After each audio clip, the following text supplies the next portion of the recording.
ज्योतिषीले भन्छन् मेरो निधारमा तिम्रो नामै छैन। माया गर्ने मुटुले हो निधारले हैन।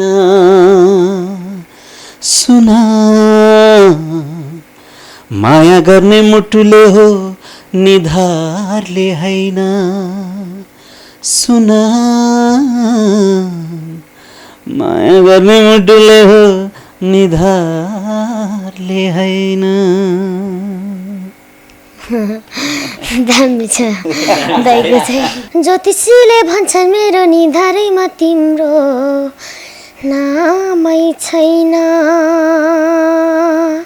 सुन माया गर्ने मुटुले हो निधारले हैन। ओइ झुमा ओइ झुमा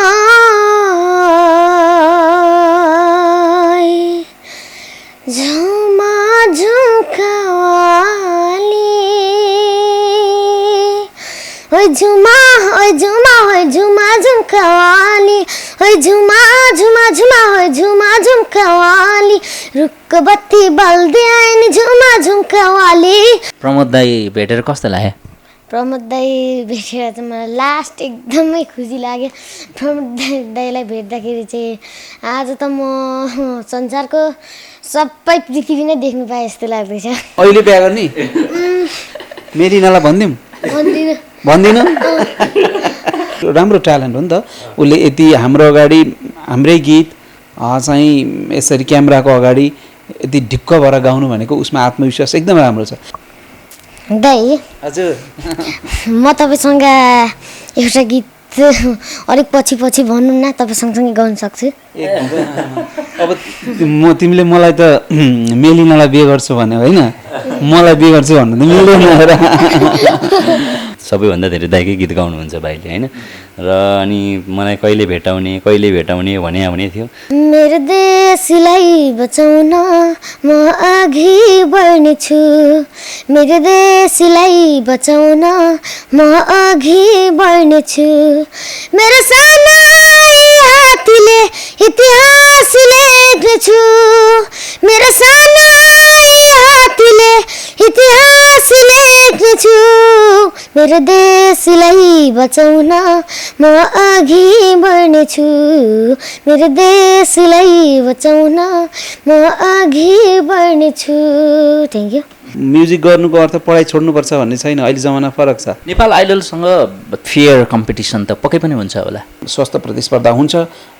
नेपाल आइडलले पनि राम्रो प्लेटफर्म न्यू कमरहरूलाई दिएको हो, योभन्दा अघि पनि अहिले पनि दिन्छ भन्ने विश्वास छ।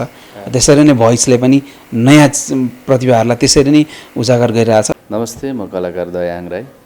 तपाईँहरू अहिले हेरिरहनु भएको छ मेरो अनलाइन टिभी। नमस्कार दर्शकवृन्द, स्वागत छ मेरो अनलाइन टिभीमा। म विश्व लिम्बू र मसँग आज स्पेसल एकजना गेस्ट हुनुहुन्छ र गेस्ट सँगसँगै हाम्रो मनिष लिम्बू भाइ पनि हुनुहुन्छ। स्पेसल गेस्ट यहाँले देखिसक्नु भएको छ, नेपालका एकजना लोकप्रिय गायक प्रमोद खरेल। प्रमोद दाई, तपाईँलाई स्वागत छ। थ्याङ्क यू तपाईँलाई। र एकदम टायर्ड छु, यो रेकर्डिङ भर्खर सकेको छ। सबैजनालाई नमस्ते मेरो तर्फबाट। यो दारी यति लामो जुङ्गा यो चाहिँ खास चाहिँ अलिक अगाडिसम्म म भोइसको द भोइस अफ नेपाल अब यही शनिबारबाट आउँदैछ टेलिभिजनमा, त्यसको एउटा गेटअपमा थिएँ होइन, त्यसको लागि थियो। तर यो तपाईँले अब आज लिनुभयो, भोलिबाट यो रहँदैन, अलिकति चेन्ज आउँछ होइन। लक्की परेछौँ हामी यो दारी जुङ्गामा लिने। सेकेन्ड राउन्ड सुटिङ हुँदैछ, अलिकति चेन्ज आउँछ थोरै। यो सोकै लागि हो? सोकै लागि मैले अलिकति चेन्ज ल्याएको थिएँ। सोकै लागि पाल्नु भएको, सोकै लागि हटाउने? सोकै लागि कम्प्लिट हट्दैन, अलिकति चेन्ज हुन्छ थोरै। यो चाहिँ अहिले अलिकति म एकदमै पुरै दारी बाबा नै देखिएको छैन। जस्तै हाम्रो मनिष बाबु पछिल्लो समय एकदम प्रतिभावान चाहिँ बालक भनेर चर्चा परिचर्चामा छन् अहिले सामाजिक सञ्जालहरूमा। तपाईँले कति सुन्नुभएको छ बाबुको बारेमा? अहिले बाबु मात्रै होइन, बाबुहरू धेरै देखिरहेको छु यस्तो अनलाइन टिभीतिर होइन। अनि बाबुको पनि मैले सर देखेँ भर्खरै, हिजो अस्ति मात्रै एउटा भिडियो हेरेको थिएँ, अलिकति हेर्न पाएँ। गीत गाएको सुने राम्रो लाग्यो। यस्तो न्यू ट्यालेन्टहरू बच्चाबाटै होइन प्रतिभावान अहिलेको नयाँ चाहिँ बच्चाहरू चाहिँ गाउँ गाउँबाटै चाहिँ म्युजिकप्रति चाहिँ एट्र्याक्सन हुनु भनेको चाहिँ यो इन्डस्ट्रीको लागि चाहिँ राम्रो कुरा हो। अब मनिष भाइलाई सोध्छु है म, प्रमोद दाई भेटेर कस्तो लाग्यो? प्रमोद दाई भेटेर चाहिँ मलाई लास्ट एकदमै खुसी लाग्यो। प्रमोद दाईलाई भेट्दाखेरि चाहिँ आज त म संसारको सबै पृथ्वी नै देख्नु पाएँ जस्तो लाग्दैछ। अब प्रमोद दाईको गीत भाइले हरेक इन्टरभ्यूमा गाइराखेको हुन्छ होइन? म सोध्छु पहिला मैले चाहिँ मनिष लिम्बू कतिमा पढ्ने? 5 मा। स्कुल कहाँ? श्रीकृम्बा। कहाँ हो त्यो?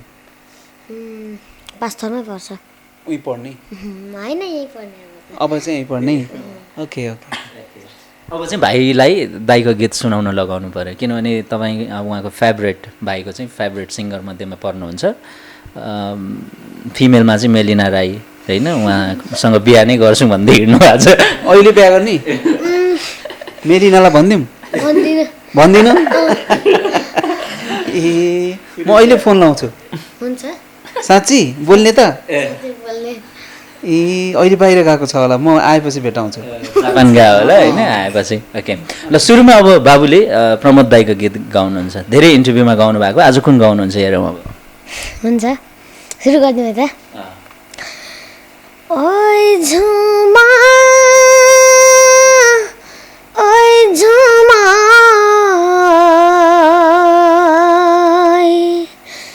झुमा झुमकावाली ओइ झुमा ओइ झुमा ओइ झुमा झुमकावाली ओइ झुमा झुमा झुमा ओइ झुमा झुमकावाली रुख बत्ती बल्दै आइन् झुमा झुमकावाली हेरा हेरा चढ्न थालिन् हेरा हेरा चढ्न थालिन् बैशाखको उखाली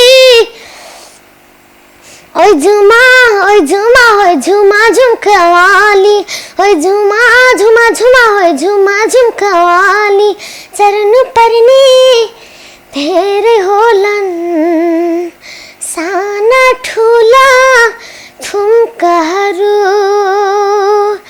चढ्नु पर्ने धेरै होलान् साना ठुला थुम्काहरू जतन गरी हिँड्नु सधैँ हराउलान् झुम्काहरू तिमी पनि थुम्काली हौ मै पनि थुम्काले ओइ झुमा ओइ झुमा ओइ झुमा झुमकावाली ओइ झुमा झुमा झुमा ओइ झुमा झुमकावाली। Thank you. तपाईँलाई कस्तो लाग्यो?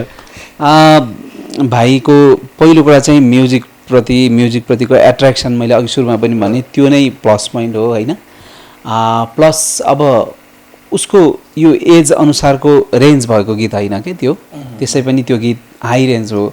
नर्मल एडल्ट मान्छेलाई पनि त्यो नर्मली मेरो प्याटर्नको गीत हाई रेन्ज नै हुन्छ। ऊ त बच्चा हो अनि बच्चाले पनि त्यो रेन्ज भेट्न खोजिरहेको चाहिँ एकदम राम्रो हो। अब अहिले भोकलको टेक्स्चर अब सानो छ उमेरअनुसार, तर सुरमा छ, टाइमिङहरू फलो गर्न थालेको रहेछ, त्यो एकदम राम्रो हो। अब गीतहरू बच्चामा चाहिँ के हुन्छ भने यो सबैभन्दा इम्पोर्टेन्ट कुरा चाहिँ मैले चाहिँ मेरो एनालाइसिसबाट चाहिँ एकदमै ठुलो कुरा ट्रेनिङ हो। मैले बार बार भनेको छु, यो बच्चाले मात्रै होइन हामीले हरेकले अबको जेनेरेसन अब माथि आउनु चाहन्छ भने चाहिँ अलरेडी प्रिपेयर भएर आउनुपर्छ होइन। गीत गाउने यति कुना कुनामा छन्। अब ऊ भाइ यसरी फ्रन्टमा देखिसक्यो, एउटा राम्रो ट्यालेन्ट हो नि त। उसले यति हाम्रो अगाडि हाम्रै गीत चाहिँ यसरी क्यामेराको अगाडि यति ढिक्क भएर गाउनु भनेको उसमा आत्मविश्वास एकदम राम्रो छ। यो आत्मविश्वासलाई ट्रेनिङ भयो, उसले चाहिँ सिक्यो, उसलाई चाहिँ सही ट्रेनिङ पनि सही ढङ्गले भइदियो भने भोलिको दिनमा ऊ जब ठुलो हुँदै जान्छ उसको यो कन्फिडेन्ट लेभल यसरी बढ्दै जान्छ, उसले खोज्दै जान्छ, म्युजिक सिक्दै जान्छ। सबैभन्दा पहिला अब यतिको भोकललाई चाहिँ ट्रेनिङ गराउनुपर्छ। ट्रेनिङ चाहिँ एकदमै जरुरी छ। मनिष भाइलाई चाहिँ दाईको बारेमा के बुझ्न मन छ, के सोध्न मन छ? दाई हजुर म तपाईँसँग एउटा गीत अलिक पछि भन्नु न, तपाईँ सँगसँगै गाउन सक्छु। अब तिमीले मलाई त मेलिनालाई बिहे गर्छु भन्यो होइन, मलाई बिहे गर्छु भन्नु त मिल्दैन र।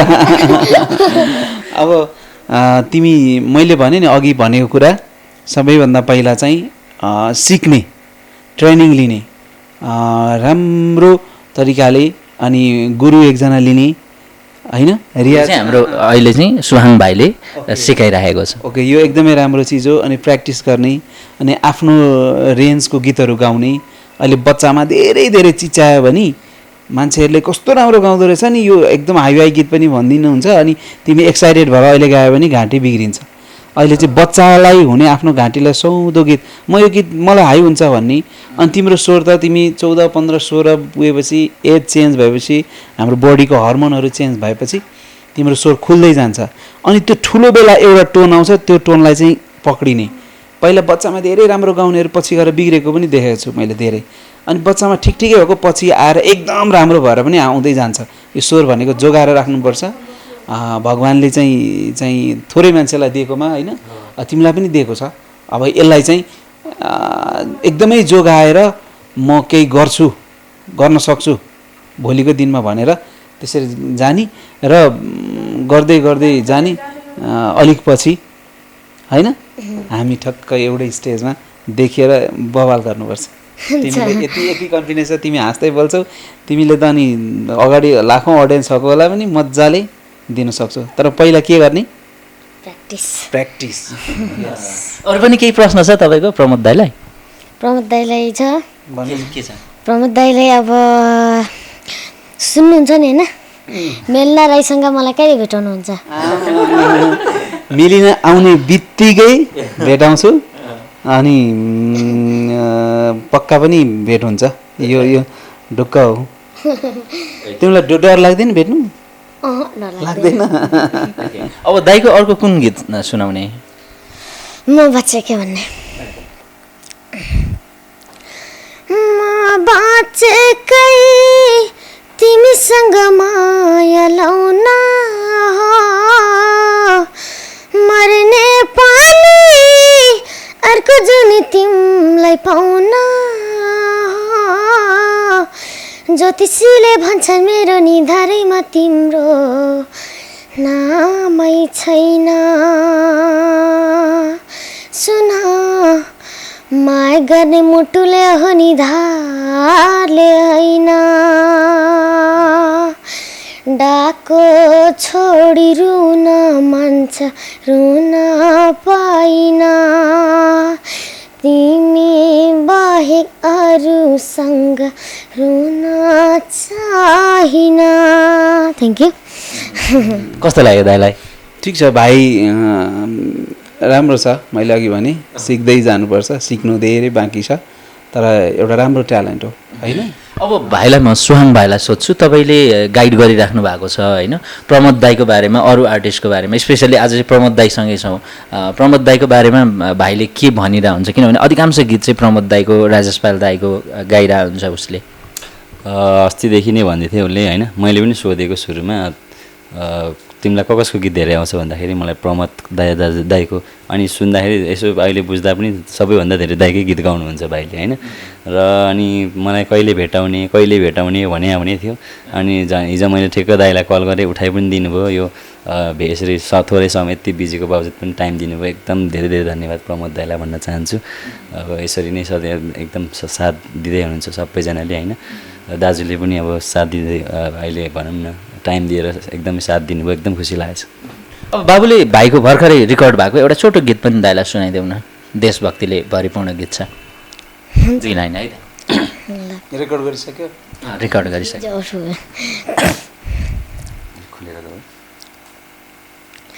मेरो देशलाई बचाउन म अघि बढ्नेछु। मेरो देशलाई बचाउन म अघि बढ्नेछु।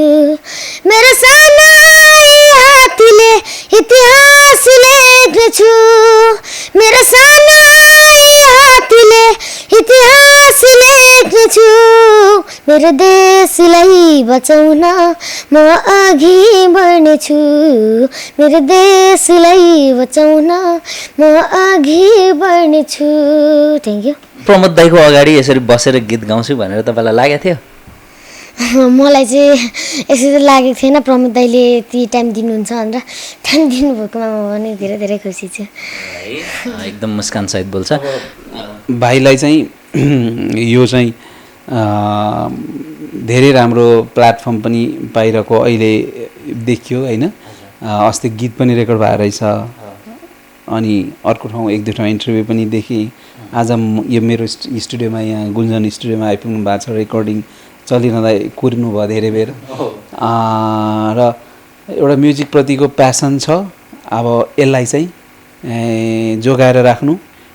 भाइको गार्जियन जो हुनुहुन्छ उहाँ भाइ सुहान भाइले अहिले हेरिराख्नु भएको छ। अनि र प्लस अब अफिसियल यसरी गार्जियन भए पनि हामी म्युजिक इन्डस्ट्रीको सबै गार्जियन हुन्छौँ। एउटा चाहिँ नयाँ जेनेरेसनलाई हामीले हौसला दिइरहेको हुन्छौँ। नेपालमा टफ खालको कम्पिटिसन भएका सोजहरू आइरहेका छन्। अब प्लेटफर्म बनिरहेछ, धेरै सोजहरू छन् होइन। अहिले भोइस नै आइरहेछ, आइडल थियो छ र अन्य पुराना कुराहरू थिए कति आइरहेछन् पहिला। त्यस्तो खालको सोजहरू पनि धेरै छ। अब अपर्च्युनिटी धेरै बढिरहेछ र कम्पिटिसन पनि धेरै बढिरहेछ। अब चाहिँ के गर्नु पऱ्यो भने मेरो शुभकामना सुझाव चाहिँ यति धेरै सिङ्गरहरू आइरहेको हुन्छ। अब मैले अघि पनि भने यो नै इनाफ होइन, यो सुरुवात हो। अब म्युजिक सिक्ने, प्र्याक्टिस गर्ने प्लस पढ्ने पनि। फेरि पढ्नु पनि छोड्यो भने चाहिँ अबको जमानामा गाह्रो हुन्छ। अब त तिमीले अनलाइन हेर्नुपर्छ, अनलाइनबाट म्युजिक खोज्नुपर्छ भोलि होइन। पढाइ त्यहाँनिर गाह्रो हुन्छ, भोलि देश विदेश कहीँ फाइट गर्नुपर्ने हुन्छ, त्यहाँ गाह्रो हुन्छ। अब पढाइ पनि नछोड्ने, म्युजिक गर्नुको अर्थ पढाइ छोड्नुपर्छ भन्ने छैन। अहिले जमाना फरक छ हो, पहिला जस्तो छैन। अनि घरमै बसेर धेरै कुरा देखिन्छ, युट्युब देखिन्छ। अनि कस्तो खालको गीत सुन्ने आफूले, यस्तो खालको सुन्दा चाहिँ मलाई फाइदा हुन्छ भन्ने गीतहरू सुन्नु चाहिँ सबभन्दा राम्रो कुरा। जसले गीत सेलेक्सन गर्न सक्छ सुन्नमा, जस्तो सुन्यो त्यस्तै हुन्छ हो। जस्तो सुन्यो त्यस्तै डेभलप हुँदै जान्छ। अनि राम्रो गीतको सेलेक्सन पनि गर्ने, प्र्याक्टिस गर्ने, अनि सफ्ट हुने होइन। अनि एकदमै कल्चरल भएर अगाडि बढ्ने। भाइ र मनिष जस्तो धेरैजना अहिले तपाईँको टेलिभिजन हेरेर बस्नुहुने धेरैजना यस्तो न्यु कमरहरूलाई पनि मेरो सुझाव त्यसरी अगाडि बढ्नु र राम्रो गर्दै जानु। हाम्रो साथ रहन्छ र अझै स्पेसली आफूले राम्रो गरेपछि ढोका आफै खुल्छ। थोरै मात्रै सपोर्ट चाहिन्छ, खास आफैले गर्ने हो। त्यस कारण आफूलाई चाहिँ बलियो बनाएर ल्याउने र छिटो पपुलर हुने भन्दा पनि अब म खतरा भएर आउँछु भन्नेतिर चाहिँ बढी जाने। त्यो भयो भने कसैले रोक्न सक्दैन। मनिष लिम्बू हाई भोलिको दिनमा। बुझ्यो ल। दाईको तर्फबाट कुनै एउटा गीत सुन्न मन परेको छैन तपाईँलाई? कुनै गीत दाइको तर्फबाट छ? कुन चाहिँ गीत सुन्ने त? दाइको तर्फबाट चाहिँ तिमी बस्ने एउटीमा भन्ने सुनाइदिन सक्नुहुन्छ? मलाई नै नहुने गीत सुनायो। सबै आउँछ, ठिकै आउँछ। अरू अरू त त्यति आउँदैन। होइन मलाई अरू दाईको अरू कुनै गीत, त्योभन्दा अरू गीत सुन्न मन परेछ भने? दाईले पनि लगभग बिर्सिसक्नु भयो जस्तो छ त्यो गीत चाहिँ। धेरै गाइराख्नु भएको हुन्छ नि त, त्यही भएर। अनि अरू गीत तपाईँलाई आउँदैन? आउँछ। तपाईँलाई आएको सुनाउनु न। जुनै भए पनि ओके। तिम्रो बेस्ट कुन हो त? म बाँचेकै। गाइसक्यो तपाईँले गाउनु भनेको क्या मैले चाहिँ। म गाउनु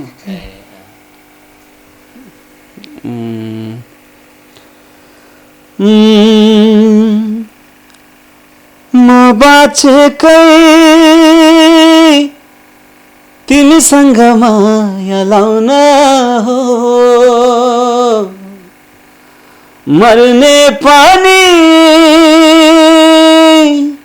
अर्को जुनी तिमीलाई पाउन हो। ज्योतिषीले भन्छन् मेरो निधारमा तिम्रो नामै छैन माया गर्ने मुटुले हो निधारले हैन सुन माया गर्ने मुटुले हो निधारले हैन सुन माया गर्ने मुटुले हो निधारले हैन दामी छ दाइको चाहिँ दाइको यस्तो जुङ्गादारीवाला फेस चाहिँ त्यति देखाएको थिएन होला तिमीले पहिले दाइको गीतहरू हेर्दाखेरि टिभीमा हेर्दाखेरि यस्तो देखिनु भएको थियो र दाइ अब दाइ त के भन्नु मैले फिल्ममा नै देख्नु पाएको थिइनँ दाइलाई चाहिँ गीत मात्रै सुनेको थियौ ए ओके भोइसको बारेमा तपाईँले के भन्न चाहनुहुन्छ भोइस त आइरहेछ अब शनिबारबाट चालु हुँदैछ एकदमै एउटा बिगेस्ट रियालिटी सो वर्ल्डकै नम्बर 1 सिङ्गिङ रियालिटी सो हो यो त्यही हिसाबले नेपालमा फर्स्ट टाइम आएको छ धेरै मेहनतपछि यहाँ आएको हो धेरै मेहनत पनि भएको छ धेरै राम्रो राम्रो कन्टेस्टेन्टहरू आउनु भएको छ त्यसको हरेक कुराहरू स्टेज डेकोरेसन त्यसको फर्म्याट स्पेसली भोइस चाहिँ नर्मली हामीले नेपालीहरूले हेरिरहेको सोहरूभन्दा फरक हो त्यो चेयर घुम्ने सो नै फर्स्ट टाइम हो त्यसको फर्म्याटै एकदमै युनिक छ र यसमा चाहिँ हामीले अडिसन लिँदाखेरि अनलाइन अडिसन हो अनलाइन अडिसन लिइसकेपछि जब छानिएर आएको 100 भन्दा बढी कन्टेस्टेन्टहरू हामी कहाँ फेस गरेको हुन् फेस गर्दाखेरि हामी चेयर यता फर्केको हुन्छ उहाँहरूले यताबाट गाउनुहुन्छ हामीलाई मन पर्यो भने हाम्रो बजार दबेर चेयर घुमेर उहाँ इन्ट्री हुनुहुन्छ बजार कसैको दबेन र चेयर घुमेन भने उहाँ आउट हुनुहुन्छ र हामीले मन पर्दाखेरि के सुन्छौँ भन्दाखेरि के हेर्छौँ भन्दा उहाँको अनुहार देख्दैनौँ अनुहार नदेखेपछि हामी न जात हेर्छौँ न धर्म हेर्छौँ न रङ्ग हेर्छौँ न वर्ण हेर्छौँ न चाहिँ उसको चाहिँ रूप हेर्छौँ न उसको ड्रेसअप हेर्छौँ उहाँले के हेर्छौँ आवाज हेर्छौँ त्यसैले कार्यक्रमको नाम नै भोइस हो कार्यक्रमको नामै त्यही भएर द भोइस हो त्यो आवाजै सुनेर हाम्रो चेयर फर्किन्छ नत्र हामी चिन्दैनौँ होइन को हो कस्तो छ तपाईँलाई दुईवटा यसको चाहिँ कहिलेकाहीँ ड्रेसअपले तान्दिएला कहिले रूपले तान्दिएला होइन कहिले हाइटले तान्दिएला कहिले लुक्सले तान्दिएला त्यो केही हेर्दैन कहिले राम्रो वर्णको होला कसैलाई जातले इन्फ्लुएन्स गर्ला कसैलाई भाषाले इन्फ्लुएन्स गर्ला यो त केही हेर्दैन ओन्ली के हेर्छ आवाज यहाँबाट के आवाज निस्किन्छ कुर्सी घुम्छ त्यस कारणले यो ब्युटिफुल एकदमै सो हो यसको प्लस पोइन्टै त्यही हो त्यसपछिको स्टेपहरू पनि यति राम्रो छ र कम्पिटिसन एकदमै हेभी पनि छ यो अहिले राम्रो राम्रो एकदम एकदमै ट्यालेन्टेड प्रतिभावान कन्टेस्टेन्टहरू आउनु भएको छ ट्यालेन्टहरू आउनु भएको छ त्यो हिसाबले भोइस नेपालमा फर्स्ट टाइम आएको छ शनिबारबाट सुरु हुँदैछ हेर्नु होला कस्तो लाग्छ नेपाल आइडलसँग फेयर कम्पिटिसन त पक्कै पनि हुन्छ होला स्वस्थ प्रतिस्पर्धा त हुन्छ स्वस्थ प्रतिस्पर्धा त अभियसली हुन्छ एउटै टाइपको सो हो मलाई लाग्छ अस्वस्थ प्रतिस्पर्धा हुँदैन स्वस्थ प्रतिस्पर्धा हुन्छ नेपाल आइडलले पनि राम्रो प्लेटफर्म न्यू कमरहरूलाई दिएको हो योभन्दा अघि पनि अहिले पनि दिन्छ भन्ने विश्वास छ त्यसरी नै भोइसले पनि नयाँ प्रतिभाहरूलाई त्यसरी नै उजागर गरिरहेछ अब श्रोताहरूलाई अडियन्सलाई दुईवटा खालको टेस्ट लिने अवसर त प्राप्त हुन्छ नि नेपालमा र यस्तो खालको फ्रेन्चाइज सो दुईटै सो फ्रेन्चाइज सोहरू हुन् यस्तो खालको सोजहरू आउनु नै हाम्रो लागि ठुलो कुरा हो स्वस्थ प्रतिस्पर्धा भएको अथवा कुन राम्रो भएको जोभन्दा राम्रो हुन खोजेको भनी त हाम्रो सम्पूर्ण इन्डस्ट्रीको लागि नेपालीहरूको लागि नै राम्रो चिज हो द्याट्स ग्रेट हुन्छ अब सोहाङ भाइ जाँदा जाँदै तपाईँले अब आज प्रमोद दाईसँग मनिष भाइले भेटेको छ तपाईँले भाइलाई पनि गाइड गरिराख्नु भएको छ तपाईँले अडियन्सलाई के भन्न चाहनुहुन्छ आज एउटा खुसीको दिन पनि छ दाईसँग भेटेर केही बोल्नै सकिरहेको छैन आज केही भन्न बोली नै फुटिरहेको छैन कि मलाई दाईसँग भेटेर होइन यति खुसी लागिरहेछ अघि दाईले सुन्नुभएको गीत चाहिँ मेरो शब्द सङ्गीत थियो विशेष गरेर मेरो देशलाई बचाउने एउटा नेसनल सङ चाहिँ ट्राई गरेको छु होइन जहाँसम्म लाग्छ माया गरिदिनुहुन्छ होला जस्तो लाग्छ। त्यति नै भन्न चाहन्छु, म केही बोल्न सकिरहेको छैन। थ्याङ्क यू दाइ। अब जाँदै जाँदै भाइलाई एउटा कुनै केही म्युजिकको केही एउटा टिप्स अथवा केही 2 लाइन केही सिकाइदिनुहुन्छ कि अलिकति राम्रो देखिन्थ्यो कि? मैले अघि नै भने धेरै कुराहरू होइन, प्र्याक्टिकल्ली अलिकति प्र्याक्टिकली अब बिहान उठ्ने प्र्याक्टिस गर्ने चाहिँ पहिला कुरा अब गुरु मानिसकेपछि गुरुलाई फलो गर्ने, त्यहाँबाट सिकिन्छ। अनि सधैँ प्र्याक्टिस गरेर आफ्नो भोइसलाई चाहिँ कस्तो खालको मेरो भोइस हो भनेर चिन्दै जाने। र उमेर अझै छ, यो त सुरुवात हो, अब भोकल नै चेन्ज हुँदै जान्छ, टोन नै चेन्ज हुँदै जान्छ होइन। त्यो भएको भएर अहिले चाहिँ सुन्नमा, राम्रो चिजहरू सुन्नमा फोकस गर्ने बढी चाहिँ। सुनेपछि उसलाई आफै जजमेन्ट हुँदै जान्छ, ए मेरो प्याटर्न यो रहेछ, मैले गर्नुपर्ने काम यो रहेछ, अनि आफूलाई थाहा हुँदै जान्छ। त्यसपछि डेली ट्रेनिङले पनि नयाँ कुराहरू आउँदै जान्छ। र सधैँ बिहान उठेर अब प्र्याक्टिस चाहिँ एउटा सर्टेन समय, पढाइलाई छुट्याएको समय, त्योदेखि बाहेक बेलुकाको खेल्ने समय, सबै कुरा म्युजिक भन्यो बिहानदेखि म्युजिकसम्म। यो उमेरमा सबै म्युजिक मात्रै गरेर पनि फेरि माइन्ड के हुन्छ, मोनोटोनस हुन्छ। खेल्ने कुरा पनि खेल्नु पऱ्यो, पढ्ने पनि पढ्नु पऱ्यो, घुम्ने पनि घुम्नु पऱ्यो, रमाइलो पनि गर्नु पऱ्यो, हँसाउनु पनि पऱ्यो होइन। अनि अहिले बिहा गर्ने होइन मेलिना राई भनेर फेरि अहिले बिहा स्या गरेर भाइ कहाँ छ भन्दाखेरि गीत गाउने बेलामा छैन भाइ मनिष कता गयो भन्दा मनिष त अहिले ससुराली गएको छ ससुराली पो छु भन्ने हो भने त बोर हुन्छ नि। अब अहिले चाहिँ के गर्ने, गीत गाउने, के गर्ने, प्र्याक्टिस गर्ने यो चाहियो। ल अल द बेस्ट। दाइको कुनै गीत एउटा सिकाउनुहुन्छ भाइलाई 2 लाइन? भाइले धेरै नै सिकिसकेको छ, कतिपय सबै नै आउँदो रहेछ होइन। यस्तै हुँदै हुँदै पछि म दाइसँग त्यसैसँग सिकिहाल्छु नि। Okay thank you so much भनौँ होला दाइ। तपाईँको यो एकदमै व्यस्तताको बावजुद आज हामीलाई समय दिनुभएको छ र स्टुडियोमा एकदमै बिजी हुनुहुन्थ्यो, केही बेर हामीले कुर्यौँ, तर भाइको जुन एउटा ड्रिम थियो त्यो पुरा भयो। Thank you so much for your precious time. Thank you तपाईँलाई, सबैजनालाई, सम्पूर्ण श्रोता अडियन्सलाई धेरै धेरै धन्यवाद। Thank you.